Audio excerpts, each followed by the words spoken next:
সকাল থেকেই বাড়তে থাকে রোদের তাপ, বেলা বাড়ার সঙ্গে সঙ্গে বাড়ে সূর্যের প্রখরতাও।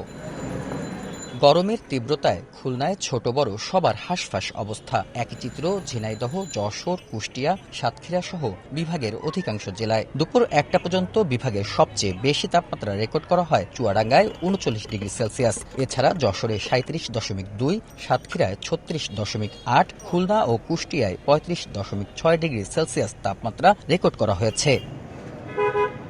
আবহাওয়ার এমন পরিস্থিতিতে প্রয়োজন ছাড়া ঘর থেকে বের হচ্ছেন না অনেকেই। যারা বের হচ্ছেন তারা ছাতা ব্যবহার করছেন। শ্রমজীবীরা গামছা ভিজিয়ে শরীর মুছে গরম নিবারণের চেষ্টা করছেন। গরম আসলে পড়তেছে, যেটা আসলে সহনীয় পর্যায়ের মতো না। সকালে আসি ওই সময় ঠান্ডা থাকে, কিন্তু ছুটির সময় অনেক গরম লাগে। আমাদের বাসাতেও গরম আছে, স্কুলেও গরম আছে। আবহাওয়া অফিসের তথ্য অনুযায়ী তাপপ্রবাহ আরও 2 থেকে 3 দিন থাকতে পারে।